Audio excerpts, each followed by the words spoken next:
Hello everyone and welcome to another Anfield Wrap Transfer Show. Now this is the European Champions edition, so it's a little bit different from the last one. As you can see, my attire is different, demeanour is different, blood alcohol level slightly different. And we now have elite level guests in Adam Smith and John Gibbons, celebrity GJ John Gibbons alongside me. Now, as you may know, we've got a fantastic squad already, but there's always got to be time and space to look to build, look to evolve, look to get better. So that's what we're going to be doing on this show. We're going to be looking at 3 people who could maybe fit into our squad to maybe take it on even another level. And I want to start with a guy who was very impressed by what we managed to do over the weekend and impressed by us in general. It's a fellow by the name of Bruno Fernandes. Now, he's a midfielder, attacking midfielder, been playing for Sporting Lisbon last season, but has had a lot of time over in Serie A in Italy as well. He's someone who's been coveted by both Manchester clubs, but he has announced recently that he likes the way we play. He prefers us to Manchester City because of the way we play. I mean, firstly, John, that's great to hear, isn't it? No, it was. It was remarkably frank from him, really, really kind of honest. And normally he plays his cards a little bit close to his chest, you feel, but I think he's watched that Saturday and went, no, I'm going all in, I want some of that, which is brilliant. You talk about, us as European champions having a different feel, and this is kind of one of the things that does happen is that, Liverpool's a great club to come and play for anyway, but this is hopefully the icing on the cake to attracting these big name players. He's a really exciting player. I've assumed for months that he's going to Man City and was looking at it going, oh, that looks a good sign. Yeah. And then now suddenly we're not just throwing our hat in the ring, but I don't know what's more than that, wearing the hat in the ring with the hat on. We are the hat which people jump into. Okay, yeah. Dance, maybe that's the metaphor, I don't know. Well, it's a big hat. It is a big hat, and we are fully in command of whatever that hat is doing. But it's an interesting point, Adam, isn't it? Because like we said, Manchester City were heavily rumoured as soon as the Premier League season finished to be on the way to deciding it. And you looked at it from the point of view of they've won the league, wow, they look like they're getting better again already.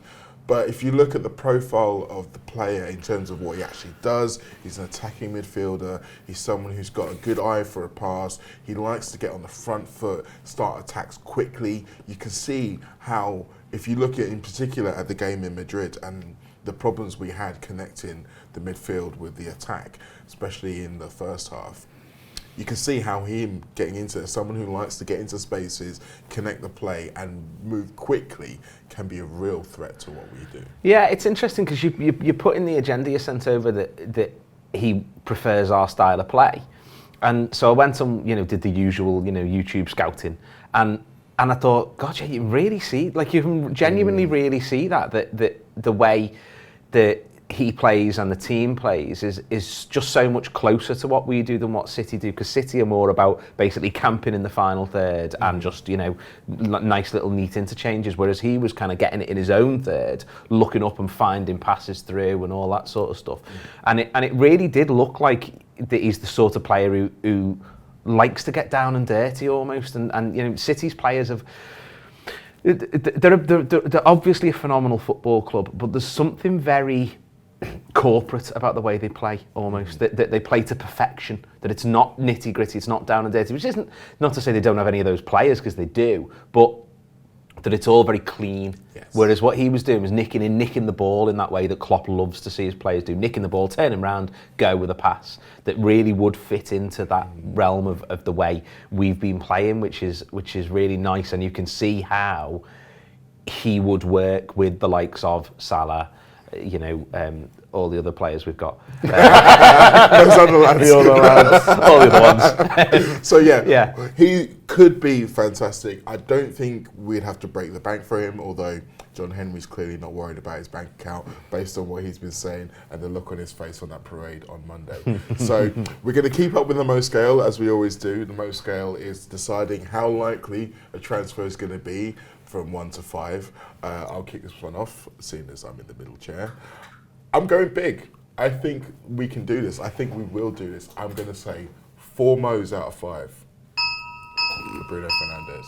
John, what are you giving him? Yeah, I think a 4 as well. I think the fact is he's come out and so sort of in glowing terms about Liverpool suggests that, you know, it feels like a possibility for him, because it's a mad thing to do if he doesn't. I think they'll like he's a good age, 24. I like that he's captain there as well. He's only been there 2 years, so they obviously made him captain maybe after the season. So he's got good leadership qualities, and I think because of as you said, the money, because of the financial situation that they're in, that, you know, they're not expecting to need to pay the release clause. So everything points to a Liverpool under Jurgen Klopp type transfer. So yeah, 4 for me as well.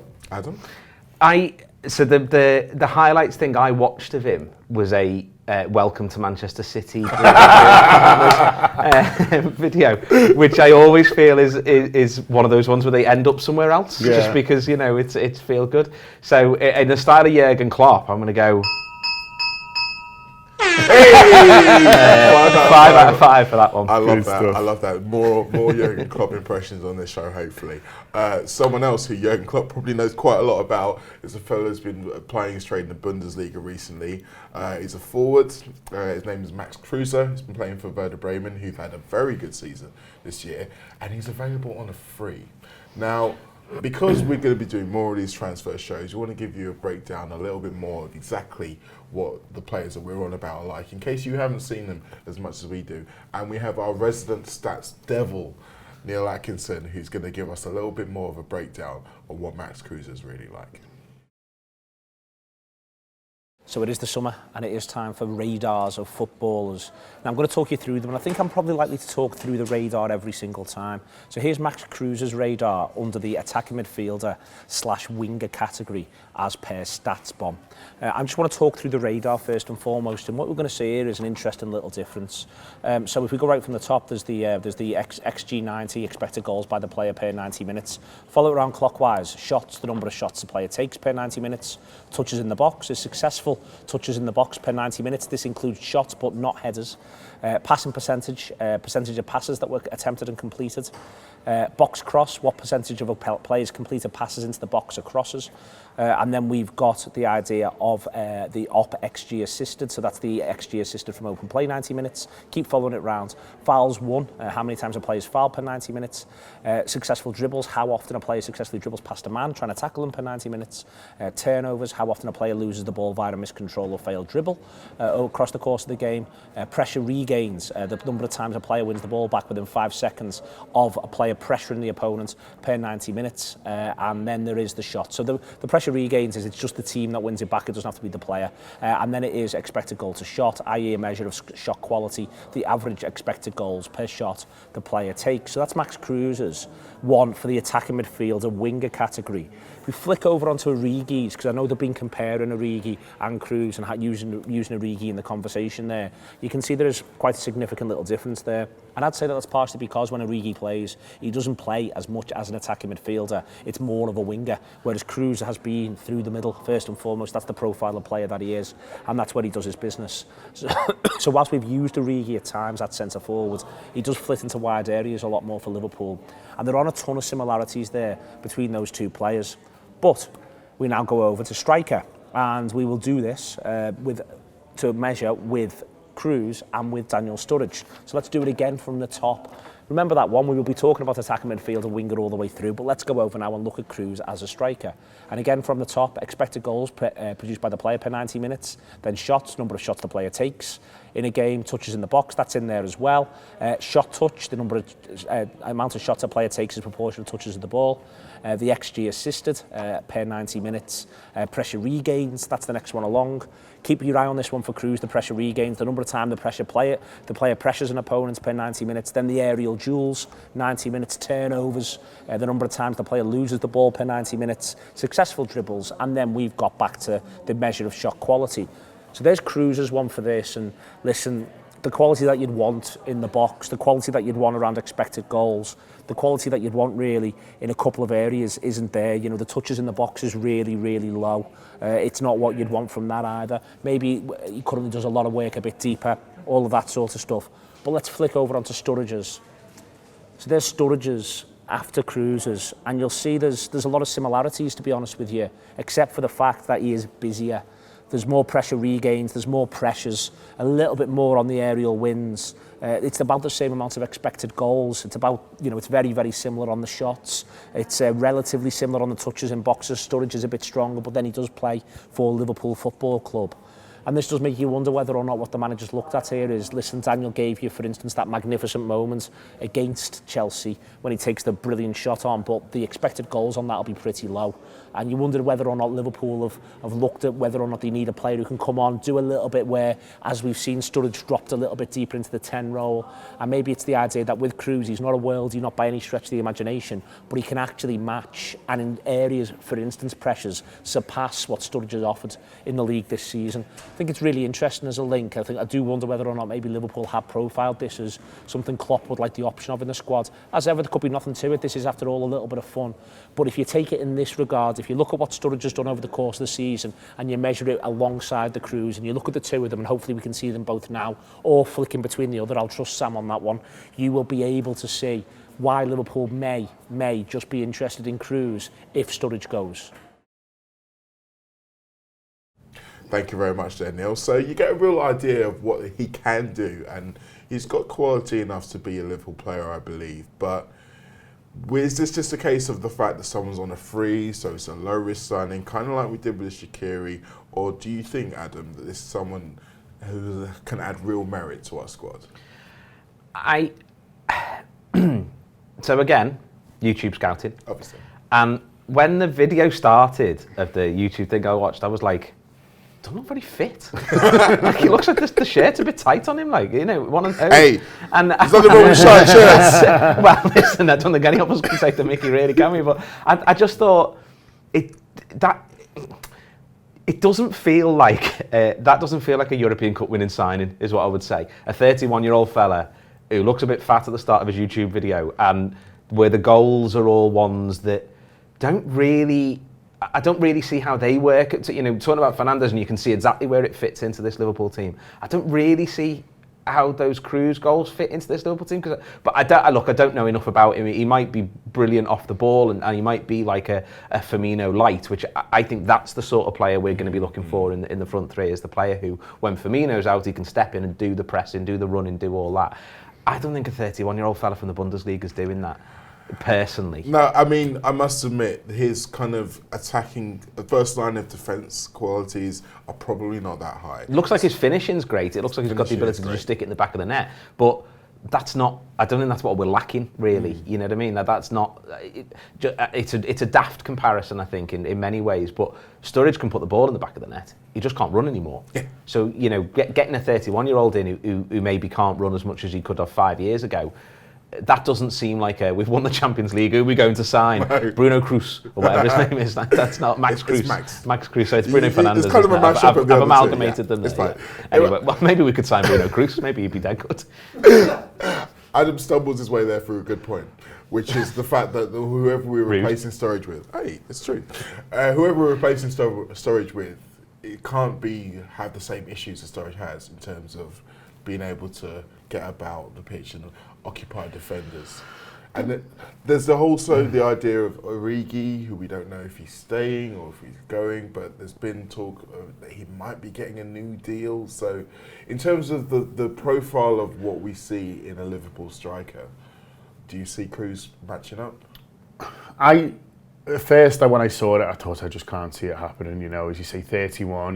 He's never been prolific. I think the most he's done in a season is 15 in all comps, and it just didn't seem to make any sense. So then I sort of tried to look at it from why would they go from point of view? And I think it's interesting in terms of Ryan Brewster, because I think Ryan Brewster's had this horrific injury. He's come back. He hasn't really played any football. He's looked okay for the 23s.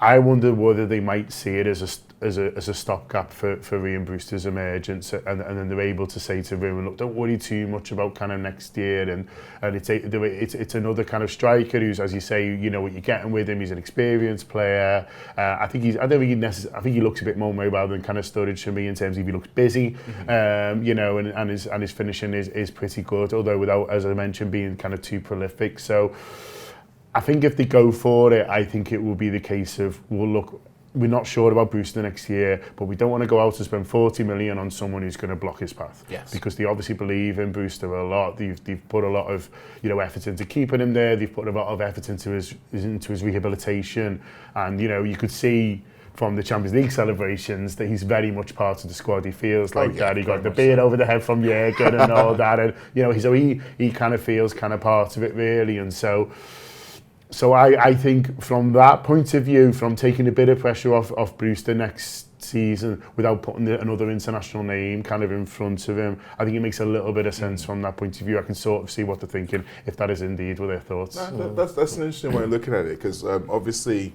I was thinking it of the perspective that obviously Sturridge is leaving. Obviously, Origi's stock is quite high right now, so there might be news of him leaving. But as I said before, there has been talk that he's already in talks with a new deal. So the idea of kind of protecting Brewster and using him for that is a really interesting point. But in that context, if you are bringing Kruse in to protect Brewster, where does that leave Origi? Yeah, no, that's a really good point, but John, actually, I hadn't thought of it along those lines, and I guess we won't really know how they see Brewster's development coming until he starts playing games and we see where he's playing on the pitch. Well, they might not know until pre-season. They're probably waiting to have a look at exactly him the same pre-season sort themselves. of thing. Yeah, and the Origi thing's really interesting, isn't it? Because he was rubbish when he came on. Like, let's be honest, he was absolutely dire. He didn't complete a pass. Yeah, I mean, and they were. It wasn't like Spurs were surrounding him. He had acres of space at times and couldn't find a bit of space, but he scored a massive goal. Now, for me personally, I think this is a summer to be ruthless. I think it's Benitez after 05 levels of ruthless, where he gets rid of Dudek despite him being the hero of the final. Origi's the hero of the final. And he's been a sort of weird hero all the way through the season, doing these little mad moments like the derby and things and the semi-final. But his all-round play still hasn't really developed to the point where it would need to be. Mm-hmm. So is that the sort of is it the sort of thing? It's time where you go, as you say, his stock's high. We could get really good money for him here, and he'll leave with everybody going, "Oh my God, what a hero!" Or is it, we keep working with him, we keep seeing, because he's still quite young, relatively young, isn't he? So I mean, it would be very hard to build a statue and stand at the same time. we'll see how we get. That'll be ruthless. That will be ruthless. Yeah. At the unveiling, but also there's a taxi at the back. The statue's in a shirt of his new club. That's the way they reveal it. Yeah. Ta-da! Okay, so let's circle back to Kruse then.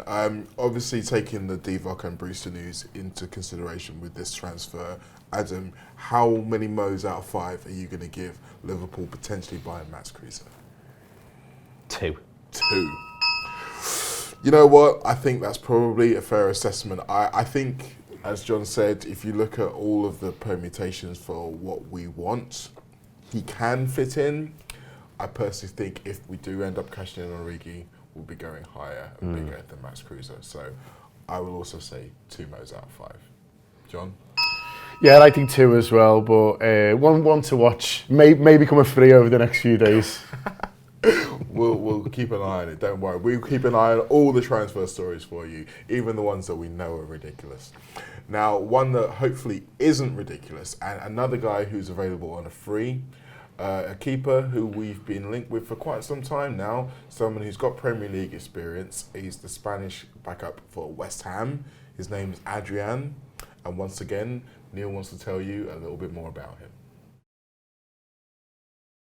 The keeper then, Adrian. Let's do it. Get his radar up. Goalkeeper radars are smaller. That's probably a relief, as I'm going to have to read them all out.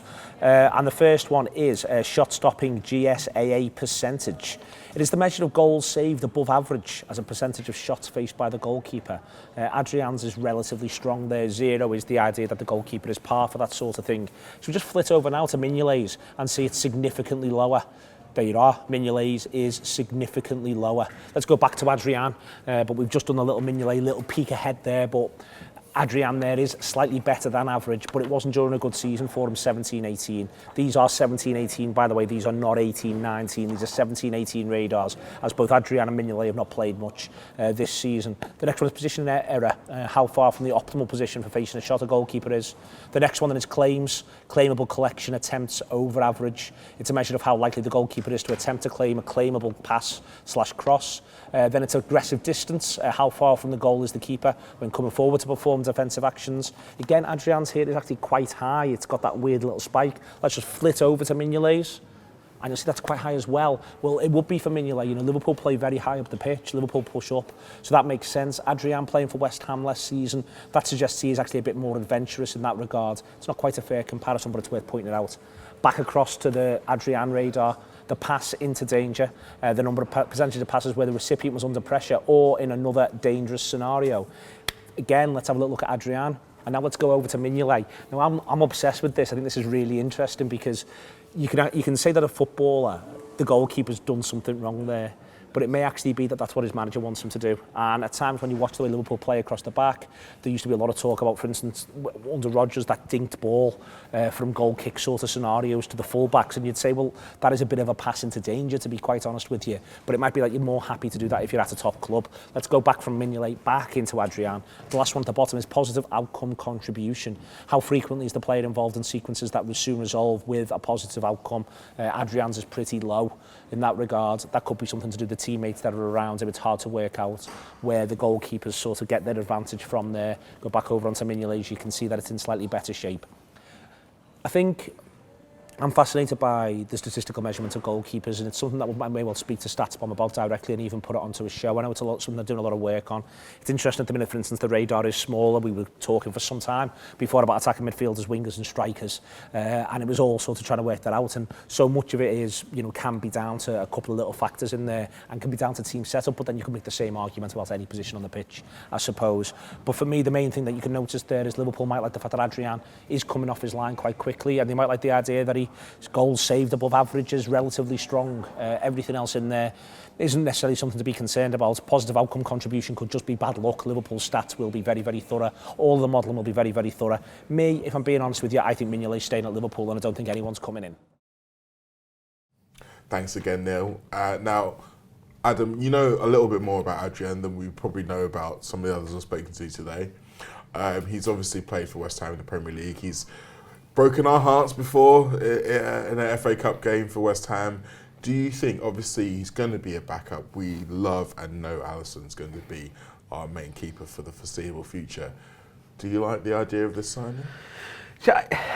So the only reason I don't is I have got a ludicrous romantic thing in my head about Reina coming back.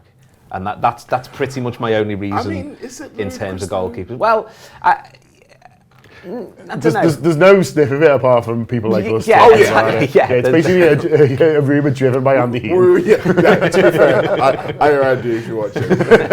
But no, that is true. It is kind of become a romanticised idea, whereas this has some concreteness to it. Yeah, but my biggest problem with Mignolet all the way through the time, you know, basically forever, but particularly since Rodgers, is that he doesn't fit the style of play that the way that we like to play. His method of goalkeeping doesn't work in that sense. Does Adrian's work better than Mignolet's in that sense? I don't really know, because of course we haven't seen him play with a team that plays big, expansive football. So that would be my big thing, is if you know, Michael Edwards and the crew felt like his style of play worked with what we're doing, then I'd have no problem with him coming in. If it was a bit like, oh, well, he's on a free and, you know, Mignolet's probably going to go and we need a backup one, well, that's not enough for me. I want more, because I was terrified of watching Mignolet all the time, because the defenders never knew what was going to happen from 1 minute to the next with him. So with the next goalkeeper, I want there to be that level of certainty, and that he works with how we're going to play. And again, going back to the romantic idea of Reina, thanks to Andy Heaton, we know he works in that kind of style of play because we've seen it, you know. So of the two, the reason I prefer Reina isn't just because of the romance and the history and stuff, but because he works in the way that we're going to play football all the time. That is a very good point. The whole idea of a keeper who's good with his feet, Reina was one of the very first that we saw doing it, and he's very good at it. Adrian, I have seen him with his feet. He can do it. He's probably not in Reina's class, but one of the other things that was interesting, West Ham chairman David Gold came out and said the reason why they haven't offered him a new contract is because he's desperate for more minutes. Now, he's obviously not been able to move Lucas Fabianski, who, with all due respect, is a fantastic keeper, but he's not Alisson. So is this a non-starter to begin with? If he wants to leave West Ham to get more minutes, is he really going to come to us and play less minutes? I mean, there's a bit of an example from the past in Jerzy Dudek when he kind of left Liverpool and everyone thought he was going to go and play somewhere, and then he went to sit on the bench at Real Madrid. And I think sometimes an offer could be that exciting, you just think, well, I'm just going to go, and then maybe the other fella will get injured and then I'm playing for Real Madrid. And I think there might be a little bit of that in here with Adrian, where he might think, I could go and play for the top championship club and play every week, and that might be fun, but I could go to Liverpool and they've just won the European Cup and they all seem dead sound, and I get to hang out with Mo Salah every day, and then something, you never know. Do you know what I mean? He could win a League Cup with Liverpool. If they play him all the way through, he might get the FA Cup games as well, and then something might happen to the goalie. I mean, he would be kind of wishing that on him, but I'm sure it's in the back of his mind. So it might just be too big a tempter for him, is what I might be saying. And as I say, it has happened before. No, it's a fair point. I mean, if you look at our domestic cups records the last 2 years, I think we've played like 5 games in both of them. So it would be a dangerous tactic from that perspective. But I mean, look, we are just so attractive right now to everybody in European and world. That's just you, Mo. I don't think it's about us three. I definitely said we. I thought you meant you in the shirt. Me in the change, you mean. So yes, obviously, we're hoping for better form in the domestic cups next season, but it's still a bit of a risk. We're going to go to the scale now, as it's traditional. Personally, I think that this one, he has the ability to do it, but I still think that the story is not completely closed on Mignolet and Karius. I think either or of those guys have got a chance to be able to redeem themselves. I mean, Mignolet this season has been fantastic in and around the dressing room, so we're not 100% sure if he's going to get an offer that persuades him to want to leave yet. So I'm going to kind of hold fire on Adrian, and I'm going to go with 2 modes out of 5. John? Yeah, I'll go even lower. I'm going to 1, but for the reasons you've said, I think a lot needs to happen for this transfer to happen. Mignolet, I don't think he's guaranteed to leave at all. Apparently, he's very happy at the City, likes the club. The only problem is that he's not playing more, which is obviously a big thing. But everything else about his current situation, him and his family both like. I think that the Karius one is interesting. Is this enough? The fact that we've won the Champions League now for everyone to kind of draw a line, clean slate for him to come back. I noticed he was congratulating Liverpool and on the win, and everyone kind of involved and say the fans deserved it and all that. I don't think he's going to have suitors sort of queuing up, so maybe he might think go back to Liverpool is the best move for him at the moment. I know they really like the young goalkeepers as well. Kvara's been out on loan and done well. There's other young keepers at the club who they like as well, so they might say, well, considering Alisson's such an obvious number 1, then maybe we could go a year with a younger keeper at number 2. So I think what I'm saying is a lot needs to be happening for us to be looking at any goalkeeper, never mind kind of Adrian. So I'm going for a 1 for that reason. Interesting. Adam? All of that makes complete sense, and I agree with basically all of it. I hear you're about to come.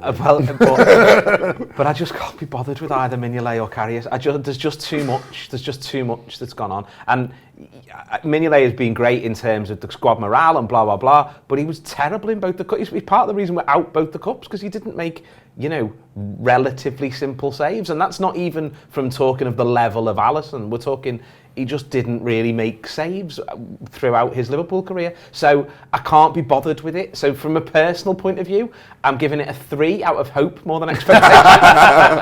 Well, there you go. Something for Adrian's agent to cling on to. I want to give a big thank you to both John and to Adam for joining me here, even though they haven't been drinking like I have. There will be more transfer shows coming up in the immediate future. Let us know what you thought of this one. Subscribe, watch all our other videos. We're going to be doing more in the future as more names come into the picture. Probably going to be doing something on left back soon, as we know one is definitely leaving. But watch this space. Up the Reds.